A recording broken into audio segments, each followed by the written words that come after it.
we found that the more we were having spiritual intimacy and connecting and communicating, and then following that up with sexual intimacy, which is like our hearts becoming one, then our bodies doing that very thing that our hearts just did, it was like a story of goodness was coming full circle. Welcome to the Get Your Marriage On podcast. I'm your host, Dan Purcell, a Christian marriage and intimacy expert and coach. I'm on a mission to help couples have the best sex and most emotionally intimate marriages possible. Our episodes cover topics you've always wondered about and are packed with practical advice designed to help you take your marriage to the next level.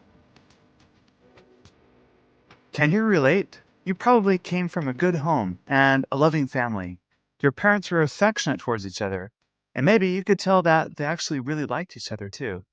You may have been active in your church. Growing up, though, conversations about sex were mostly about biological reproduction or God's word on chastity. Perhaps those conversations served you well as a teenager, but after you're married, you were left with a lot of questions and maybe even painful experiences as the realities of sex and marriage didn't fit with what you thought it would be. Which is why this podcast even exists in the first place, right? For me personally, I used to think sexuality and spirituality were incompatible. However, after digging into our own Christian theology, I came to understand that it supports embodiment, sensuality, and sexuality in a very positive way. Sometimes our culture doesn't match up with our theology. I look around and I see a God who is powerful, creative, passionate, and very personal. Of all the religions, I think ours ought to be the most sex positive. Even if you're not a Christian, there's no denying that some of the most meaningful experiences we can have is being loved and desired deeply by another person and experiencing a special kind of pleasure. And this experience is spiritual and transcendent. My guest today is Francie Winslow, a friend and a fellow podcaster. Her podcast is titled Heaven in Your Home, and it's one I listen to. I've invited her on this podcast to tell her story of healing and growing sexually. I love her story because she talks about her realization about how frequency of sexual experiences didn't automatically translate to quality of sexual experiences. You'll also get to hear Francie's healing experience accepting her own sensual side and how she connected to the deeper meaning of her sensuality to God's design for her. You'll hear her excellent advice on creating margin in your lifestyle so you have time and energy left over to invest in your marriage relationship. You'll also get to hear her black belt sex tip at the end, which is awesome. My wife Emily and I have tried it out since the time we recorded this episode with Francie, and we had such a great time doing it. We're definitely going to make it a regular part of what we do. I appreciate you leaving reviews on Apple Podcasts. I recently updated the artwork for the podcast to a photo of Emily and me, and some of you noticed, like this reviewer. She says, "This podcast is so helpful, and I love the podcast picture update. This podcast has such helpful insights. Thank you for your review. If your review is read out loud on this podcast, email support@getyourmarriageon.com and I'll send you a gift. The place to leave your review is on the Apple Podcasts app. Your reviews help this podcast grow. I've also started a new YouTube channel. I'll be posting product reviews, black belt sex tips, ideas for strengthening your relationship, creative and fun date ideas, and much more. Please be sure to head over to YouTube and subscribe to our channel there. The link is in the show notes. You can also follow us on Instagram for daily marriage inspiration too. Now, let's go meet Francie. Francie, welcome to the Get Your Marriage On podcast. How are you today? I'm awesome. Thanks for having me, Dan. It's so fun to be here with you. Now, you are so interesting. How many countries have you traveled to or lived in? Oh man, I've only, other than the U.S., lived in one country, but I've traveled to a lot. I haven't sat to count them lately, but some Tens? Asia, 20s? South America, Africa. Yeah. Been everywhere. It's been an adventure. So if you lived in another country, what one was it? My husband and I lived in Sri Lanka our first year of marriage. So it's First a little year. tiny island off of the coast of India. That is so crazy. Tell me about your first year of marriage. What was that like? Well, it was a little bit interesting. I was really involved in missions as a high schooler, loved being just a part of what God was doing all over the world. I was fascinated by travel and seeing God in unlikely places. I was raised kind of just in a really wholesome conservative home in the South. And when I got to travel and see God at work in the poorest of the poor places, in slums, in African villages, it just blew my mind. And I knew, like, I want to live for something different than just myself and just kind of accumulating wealth. And so that led me to the year after I graduated high school. I did a gap year and I worked for a missions organization and got to travel, spent some time in a brothel with girls my own age. That's so cool. God's love What was with that them. like? Were you like living there or just? No, that was a short, I was based in Texas, but that was a short-term trip that we were partnering with a local ministry, and we just came alongside of them and supported what they were doing, just honestly going into bars literally in Chiang Mai and sitting with the girls who would be bought that night. And we bought a couple of them, said, hey, can we take you out for the night? And we gave them pedicures and fed them dinner and just told them about their value and their true beauty and that God loves them. And we're connecting them to the ministry that was giving them space to get out of the trade and be trained with real skills. And so it was deeply moving to me. It definitely marked me for life. Forever, I was changed from that. I worked in Mother Teresa's home for the dying in India. So I had all these experiences that just absolutely turned my world upside down. And then I went to college a year after that and met my husband. And I was so focused. I'm like, I'm going to change the world. I'm going to be doing something. I could imagine myself single, honestly, for a really long time because I just had so many things on my bucket list. And I met him and I immediately called my accountability partner at that time. I said, pray for me. There's this really cute guy. And I didn't think he was in my league because at that time he was actually a young pastor in our church. And I was just thinking, wow, he's really amazing. Whoever marries him is going to be really lucky. And within less than a year, we were married. So kind of shocking that it happened that fast. But we got to know each other for about 6 months. And then we dated, engaged, and were married in 6 months. So wouldn't recommend that to everyone. But it worked for us. And I'm actually glad. So I was 20 when we got married. And then that was the same year that the tsunami happened in Southeast Asia.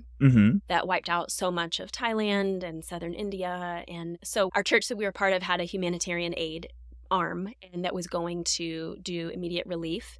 And then when they moved into the development phase of helping restore the villages beyond just rice and bandages, they asked us if we would come help manage the project. So we had been married for just a few months, and they were like, you want some one-way tickets to Sri Lanka and go have an adventure of a lifetime? We're like, yes. So I quit college. I just said, I'm leaving. I don't know when I'll be back. I was at Wheaton College, so I don't know if that means anything to you, but it was a little bit out of the box for what this small Christian school usually has happened. And I got married and then was like, I'll see you when I see you. So we moved to Sri Lanka with one-way tickets. And yeah, it was a lot to process within a year for a little 21-year-old girl, but it was amazing. That is so amazing. So I know a little bit about you. You and your husband are in Sri Lanka, and it's not easy. You're adjusting to married life. You're in a totally different country. It's really stressful and kind of traumatic what you're exposed to every day.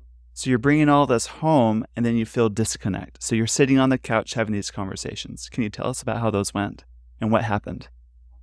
You mean our pink couch conversations? Yes. Yes. So yeah, we came home and we were realizing we don't really know each other. We've had, lots of moments to feel disconnected, to feel the hard of newlywed life. And we talked to some pastors and they're like, we think you just really need some inner healing.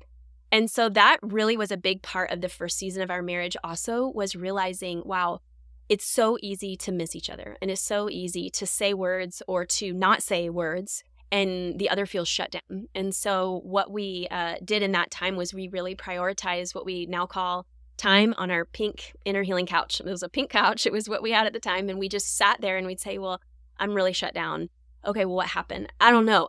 When did you last feel alive? Like what happened in between that point and now, because you went somewhere. And so we just learned to talk through that and invite God into that and say, God, what lies have I believed that I have fallen into this pit again, or the shame that I'm carrying around, or just repented to each other for ways that we've used our words unwisely. And it was just a sweet time of bringing our spirits together and opening our hearts together. And then what we felt compelled to do was then to go to the bedroom and bring our bodies together. And so that really marked a ton of our first year of marriage. Given that time and given a season in Sri Lanka, we ended up having sex almost every day for the first year of our marriage. Not because we were doing some intense challenge. It just was what we were following our hearts on this journey of wanting to be one and wanting to feel connected to each other.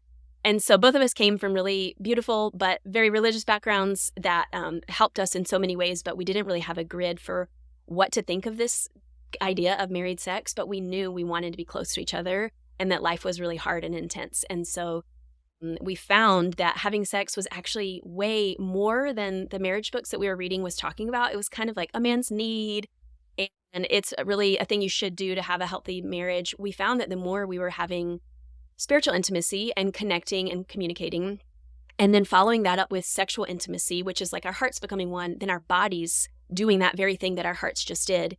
It was like a story of goodness was coming full circle. It was like God was coming close to us and saying, this is my design. This is what I've created. This is like a little slice of heaven on earth. And so we began to say, this feels like a thin place, which is like an old Celtic phrase of when heaven and earth are so closely overlapping that you feel the sensation of shalom. And it's like something really sweet is happening. And so we just kept going with that desire to be open in our hearts and communicating, and desire to be open with our bodies and being one, and started our journey that way. So it was definitely a really adventurous season, a lot of rocky moments, but we learned in that season the power of leaning in when it's easier to lean out. And we've kind of kept practicing that really simple idea. When it's easier to lean out, that's when you got to lean in. That's so good. I think so many couples live in the disconnect for a long time for various reasons, but you two really pushed yourselves. No, we got to grow up around this. Let's figure this out. And you had a really beautiful ritual of how you would work through that. So way to go. What a great way to start your first year. Now, you were in the ministry as a teen and then marriage. So I would assume that that transition into sex in marriage was a little bit difficult. Yet you managed to have sex almost every day for a year in your first year of marriage. How was that transition for you? Or any fun hiccups or stories or difficulties that you recognize that you ran into? Yeah, well, I think I had a couple narratives in my mind. I think I was reading marriage books and I really wanted to be a good wife. He wanted to be a good husband. We wanted to have a good marriage. So we were really trying to find, like, what is the deal with this? And it was interesting. I mean, you'd find some books that were about marriage and they literally didn't mention sex one time in the marriage book. And you're like, oh, maybe it's not that big of a deal. Or, others that slanted more along, this is a man's need and a woman's need is emotions. And so we were just trying to make sense of that bias. And I think what we know now is that book was written by a man, by the way. An old paradigm. Yeah. An old man. Yeah. Honestly, and realizing, okay, so I think I did start with the belief that I want to be a good wife, so I should say yes to a lot of sex. That's completely honest. That was where I started. Yeah. And that wasn't the worst place to start, I have to say. Like, I read some books on some women who were like, be a generous wife, be a yes wife. And so I was like, okay, I'm going to try that. The truth is I had a lot of pain. I was on birth control pill at that point, and I didn't realize the moral implications for that personally. And so we ended up working through that. And because we worked through that, I got off the pill. Then I realized I'm in a lot less pain. So that was a difficult thing to walk through, is I was actually experiencing pain and then trying to be a good wife. And that was a bit of a hiccup that we had to work through of like, is it worth it? He feels bad that I'm having pain. That did cause us to have conversations that were uncomfortable that helped push us towards more vulnerability. I was grateful that it was only a few months that I was on the pill, and then we got off of it, and I realized, oh, that's interesting. So that was a little bit of a hiccup the first year, but I think the biggest hiccup actually lasted like 10 or 15 years was the reality that I was just really disconnected from my body. And my body was going through the motions, but I wasn't necessarily fully engaged with the pleasure or fully engaged with my feminine design or fully engaged with holy sensuality.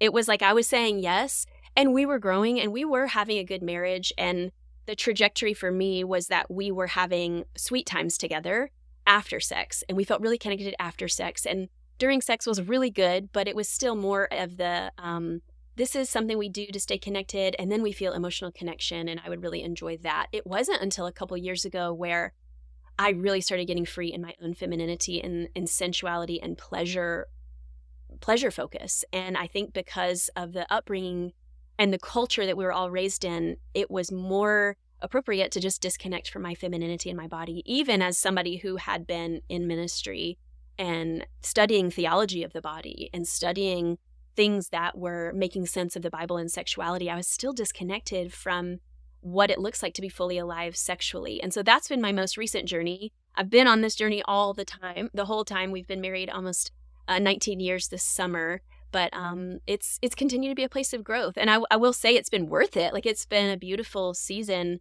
of marriage where we've just continued to lean into each other, and it's all been growth. But I think the beautiful thing about walking with God in your sexuality is that he continues to do healing works that you thought, oh, I thought I was healed. Oh, there's more. Oh, there's more. Oh, there's more. So that's kind of been the journey. I think God's grand design for all of us is far greater than we can imagine ourselves. So, of course, once you think you've mastered one thing, there's going to be more for you to grow and climb into, because that's the glory that he can offer us.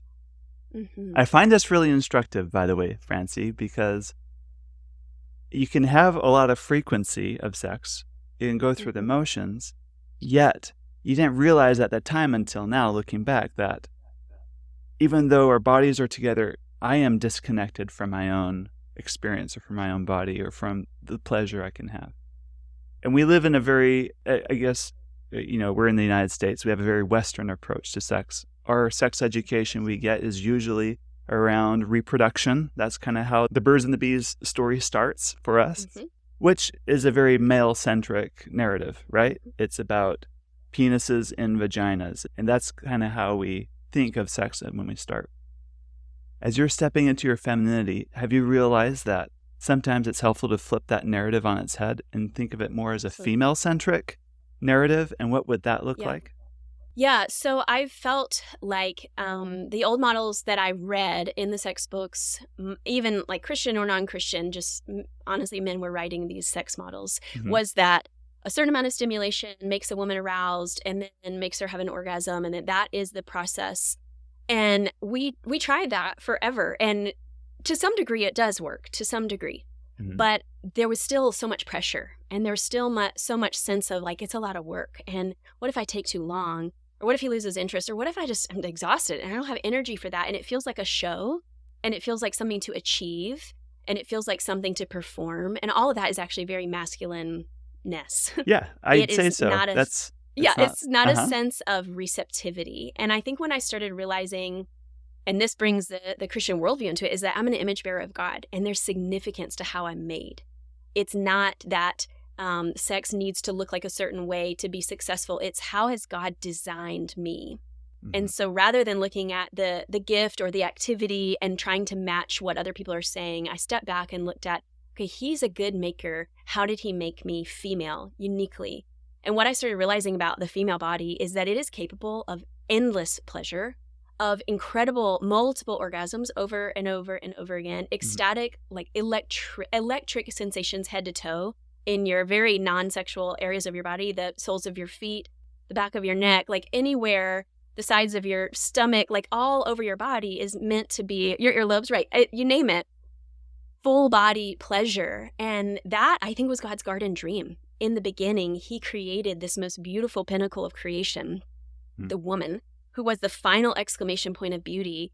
And not only does she have a clitoris that has, no other function other than pleasure. We used to think it had 8,000 nerve endings until they actually studied a human clitoris last year. I don't know if you knew this, but all the studies previously were based on a cow's clitoris because they hadn't even the scientific community had not looked at an actual woman's body. A woman's clitoris actually has more than 10,000 nerve endings.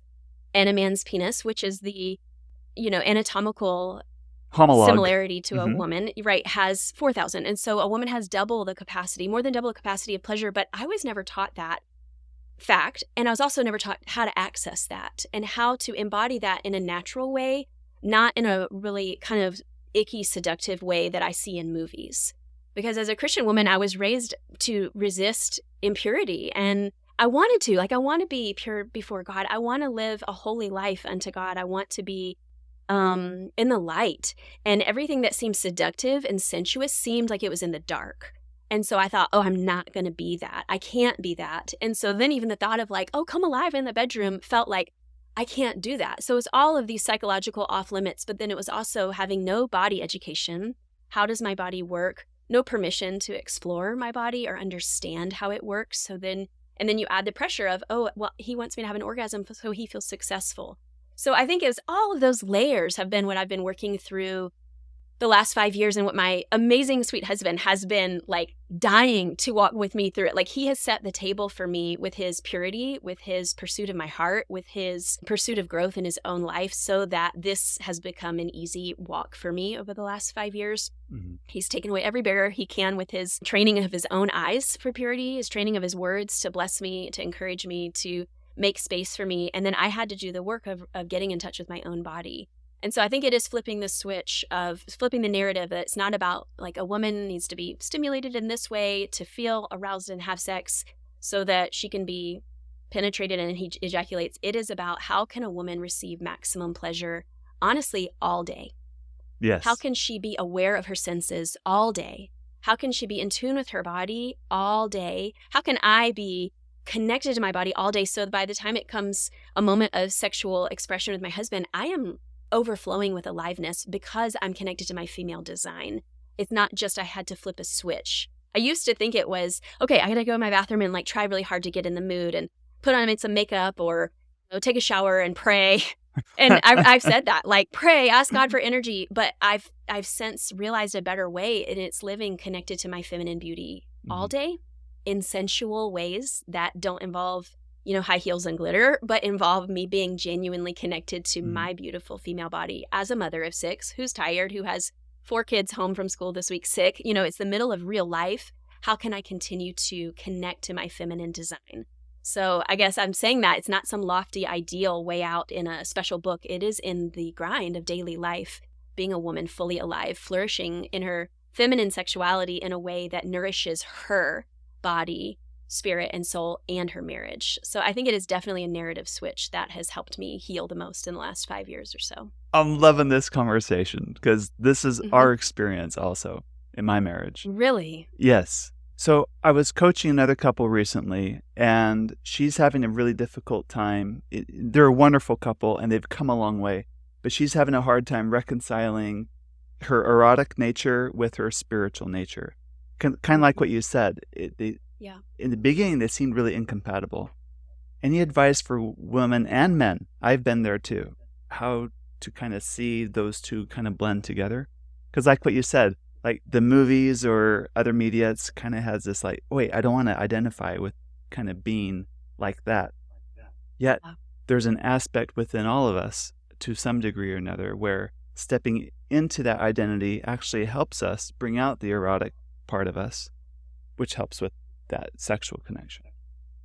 Yeah. So what helped me, and I'll just say my story, is understanding, and this might just show how much of a nerd I am. I am like, why are we like this? When did this begin? Historically speaking, theologically speaking, understanding that from the beginning of Christian history in the 1st century, there was the lie called Gnosticism. And it's the idea of dualism, that our bodies are bad and spirits are good. Which was influenced by the Greeks. It wasn't a Christian idea. It's a Hellenistic idea. Mm-hmm. Yeah, and it was present all the way through our early theology, and it helped form our understanding of what the flesh means and denying the flesh, and we get really confused in all of that, and we begin to feel afraid of our bodies rather than seeing them as a gift from God. When you read a Bible verse says, about the flesh, what's your new understanding now of what that means? Gosh, I don't think about that, articulating that very much, because I'm thinking about how good and beautiful my body is as a temple of the living God. But what is your thought when you think of the flesh? I mean, it's obviously like appetites that lead you away from God. Or tell me what's on your mind. I've come to learn, for me, it's about the ego. It's when I let my ego, is another way of saying it, or my own self-deception kind of rule. It's not about body urges. That's not wrong or evil, right? Like, because I hunger, I eat. That's fantastic. I'm glad I have that. If I didn't, I'd die. Or it's not about that. It's when I let my ego, or I let my, like when you and your husband were disconnected on the couch, like living in that disconnection and kind of taking pride. It's pride. That is when we yield to the flesh. That's my new understanding. And when I read it in that context, it makes so much more sense to me. Yeah.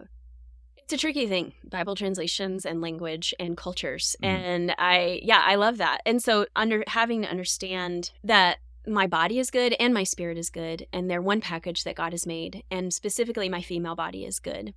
And I think it's all tricky in the modesty culture too. Like, okay, I cover it up.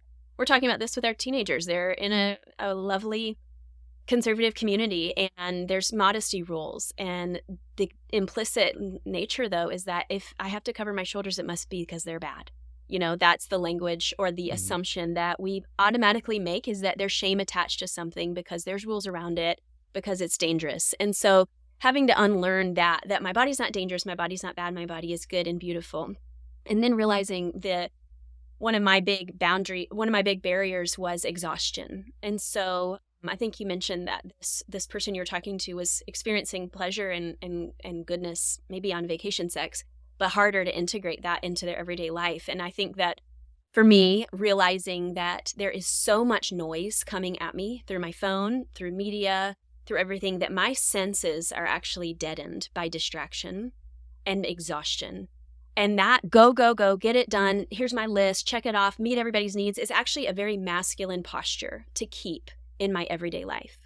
And when that is my mode, when I'm constantly on the go, constantly doing, constantly in traffic, I'm tense and I'm distracted and I'm thinking about a million things at one time, and I'm fully numb to my body and any sensation as I'm going throughout my day. And so I realized that that's actually quite a masculine way of operating. And then all of a sudden I have to flip a switch and become feminine in bed or become sensual. That feels so unnatural. So what I've tried to do is start thinking about, how can I incorporate a feminine sense of being in my own body, in my own day, as a busy mom of 6 with some special needs kids, with some really difficult things we're walking through as a family. It's not that, I'm on vacation all the time in Hawaii and able to do this. It's no, I'm in traffic, but I'm thinking about where I'm holding tension in my body. And I'm thinking about belly breathing down way into my pelvic floor and feeling that and thanking God for that sensation. And I'm thinking about at night when I have a few practices that I've picked up where I move my body in a nonlinear way so that I can just stretch and feel the tension and move through it and pay attention to my body and where it feels tight. And then I can take some lotion and just give myself a hand massage or a neck massage or a foot massage. And it's not kinky or weird, it's getting in my body as a female and living from this posture of softness and receptivity and tenderness throughout the day, because realizing that arousal doesn't necessarily come from stimulation, it comes from awareness, and awareness comes from rest. And so I'm doing all these little micro adjustments throughout my day where I make a cup of tea and I'll actually smell the tea and feel the warmth of the cup. All of these things are sensual. So the Christian woman who is I don't want to be weird and sensual and kinky and wear sparkly red high heels, that's not what being sensual is. It's being aware and awake to your senses and your receptivity as a woman, that you're designed to receive beauty and pleasure and give off beauty and pleasure. And this cycle of receiving and giving and creating beauty and pleasure all the time, that is the Garden of Eden dream, I believe, for women. And we live disconnected from that when we're so stressed out, distracted, overwhelmed, and then we're numb to our senses and our sensuality. And then it's hard to achieve, I put that in quotes, orgasm, because it's something on our to-do list. It's something we do for someone else. It's something, rather than being so connected to our bodies, that we feel arousal because we're aware of our bodies. We bless it. And then we're able to express that when we come together with our husbands, if that makes sense. So that's part of been my way of thinking differently as a busy, tired mom. How can I be as most in my body all day? Maybe it's taking a walk without my phone and breathing. Maybe it's having some time just laying flat on my bed with no input and just putting my hands on my body and just being and remembering sensual times. All of those little things help me become more awake and aware so that we can have what resembles vacation sex when we're not on vacation, but it's at home because I'm including my body and my experience in everyday moments that build up a sense of anticipation and awareness so that we can have genuine sexual excitement in our everyday life and not just when we're on vacation. I love that. That's so good. I also like how you mentioned we're just so distracted and bombarded, but some of it's our lifestyle that we're choosing. There's some lifestyle changes we can make too. Maybe it's a little less distraction, a little less noise.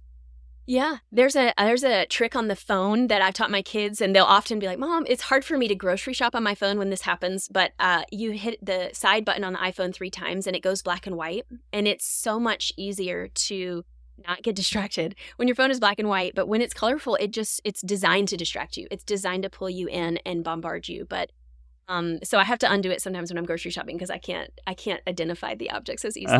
But doing little things like that, we have a tech box in our kitchen where we put our phones, just things to consciously reduce the addiction, I have it, to constantly being on our phones. And ultimately that numbs me from what's happening in my heart. What grief am I holding? What sadness am I holding that I need to process? Or what might I be able to do that renews my feminine sense of well-being in this moment so that I can connect to my own journey and my heart and my body and be excited for later when I get to be with my husband. So yeah, definitely seeing it as for what it is. It's a device and a tool, but it also can be a huge place of numbing that doesn't serve me well. That's good. We have the same box in our kitchen too. We call it jail, phone jail. Oh, I love that. Put the phone in the jail. Yep. Love that. A little humor. You talked earlier about how your husband helped kind of prepare the table for you, metaphorically speaking, to help you step into your femininity. Let's talk to husbands for a second. What are some things that men can do to improve the climate of sensuality, sexuality, connection, closeness, like we've been talking about? Well, it is such a big deal. I think I always go back to the garden because I'm always like, Lord, how did we get here? And what is your design? And as simple as we can put it, we've kind of decided in our own mind's eye that men have strength to serve. And that means laying themselves down, right? And serving with their abilities. Serving, that also means training and practicing. And one of the sweetest things that my husband did in our marriage vows was he said, "My eyes are only for you." And that has been a game changer for me because I have seen men throughout my life and I've watched their eyes, whether they're on their phone or, it's not easy. It's not hard to look over at somebody's phone and see what they're looking at. Or just watching the women who walk by and checking them out head to toe. Wyatt has trained his eyes to behold my beauty. And that has won so much trust for me so that when we're together, I feel safe being with him as I am. And so if you're a man listening, I just want to affirm the power of your strength and the power of your gaze.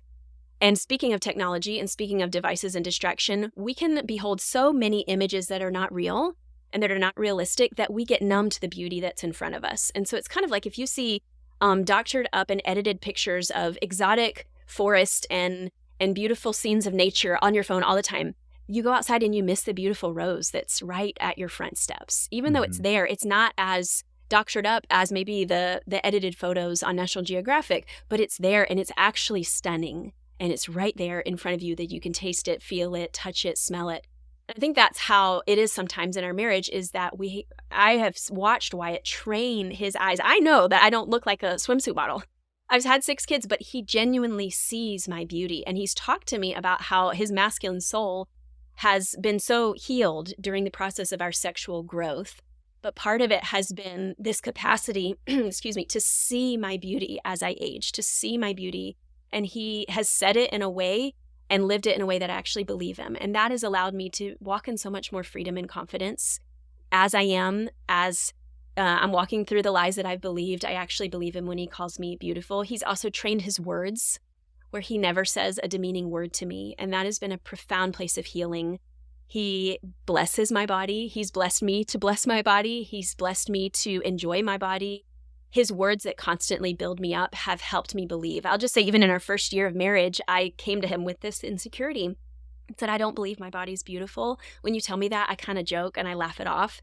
Can you actually tell me what you believe, what you see as beautiful? And so every night he would just say, I think your toes are so cute. I think this part of your legs are beautiful. And he'd go head to toe, just like the guy in Song of Solomon did, head to toe declaring her beauty. And he did it over and over and over again. And I began to believe him. And so good for you to believe it. It's been a beautiful journey. And, times change and we're growing older. And so one of the other things that's really helped us is we will say, my heart needs to hear this, because he can't read my mind. Now, I'm almost 40. I've had 6 kids. And so I'll come to him with new needs and I'll say, my heart needs to hear this. And I'll just give him the phrase that I need affirmation. And he's done the same thing with me. Hey, I am struggling here. I need you to affirm me in this. And so we've had to accept that we can't read each other's minds and also to believe that our words are powerful over each other. So I think those 2 things have been game changers for him, for me, in terms of how he's interacted with me and how he has invited me continually. And he's been very patient with me. He's always been the one to buy sex books and I've always been the one to be slow.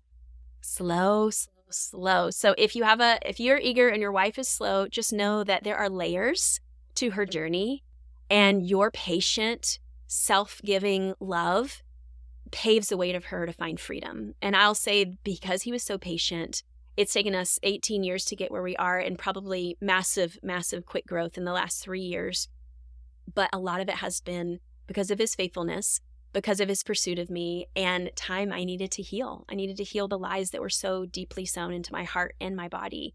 And we're in a really sweet place of a lot of suffering, honestly, in our home, and a lot of pleasure. So it's like this beauty of pain and pleasure, and it actually makes it even more meaningful because there's healing in our sexual union. There's a space of trauma release. There's a space of oneness. There's a space of, we are going through the fire and we're going to get through it together. And so there's so many beautiful levels to the gift of sexuality. And I think that makes sense why there's such a battle for it. But it's worth leaning in. It's worth fighting for each other. It's worth doing the work in our hearts and expressing the love through our actions, because it's holy ground. That's great. I've loved our conversation, Francie. This has been fantastic. Now, Thanks let's for say having me. you as a couple, you've been working through the things that you and your husband have done. You kind of like the growth you're experiencing in the last 3 years, where things are just really starting to really pay off for all that work you've done to this point. You're healing. You're getting to a great place. I want to hear what would be your black belt sex tip. Things are good. Now you're ready to take things to the next level. What advice would you give a couple? Okay, so you might appreciate this because you have a large family, but our absolute go-to, truly like lifesaver, is we take regular hotel dates. Nice. Weekly, actually, is our aim. We go to a hotel weekly, and we don't spend the night. We go for probably anywhere from 2 to 5 hours. And it has been amazing. We price line it. And so the same price that you would pay basically for dinner and a movie for a date night, we get a nice, long, uninterrupted shower. Nobody's banging on the bathroom door. Nobody's screaming. Nobody needs us. We get maybe a nap. We get some long time for sensual touch, for conversation. Maybe we need a big cry. Maybe we need to just process some pain. Whatever it is that real life is bringing up, we have space to do it. And then we get to make love for an extended amount of time. I think what I have noticed is that the biggest game changer for a profoundly meaningful sex life is margin. And whatever way you can create margin to have time to invest in learning each other's bodies, studying each other, time to unwind together from our busy, noisy, loud life that we all live, is gold. Quickies are amazing. Quickies keep us going. But those long sessions of uninterrupted, literally making this love that we are giving away, making love that is overflowing into our children, into our workplaces, into our church communities. It comes from us leaning in and God pouring out the gift of pleasure and beauty to make love come from this marriage. And it's beautiful. But I will say hotel dates have been the key for us. We started doing it during COVID because all the restaurants were closed and we needed to get out of the house, and we just haven't stopped. And it's been absolutely wonderful. And I do have a podcast about it, but it has become so meaningful, not just like an exciting date out. It's been a lifeline for us. So Priceline, though, is the way to go, because then you can navigate the best deals around. Especially if you live in a big metro area like you with lots of hotels. That would make sense. And if you don't, maybe just kid swap, like have your kids leave for a while or figure out another way. But the idea is margin. That's the big idea. I love that. What a great tip. Thank you. If people want to know more about you and what you do, what's the best place for them to find you? Yeah, I have a website. It's my name, franciewinslow.com. I have a podcast called Heaven in Your Home. We talk about sex, marriage, and the mission of God. I'm on social media. I do have a discipleship circle that I run for women, and we meet once a month online for a Zoom call, and it's a really rich time of being together and growing together. So those are some places. Very good. Great. Thank you. Yeah. Thank you for watching this video. Don't forget to subscribe, like, or even comment below, and go see what other wonderful videos we have that will help you strengthen your marriage intimately.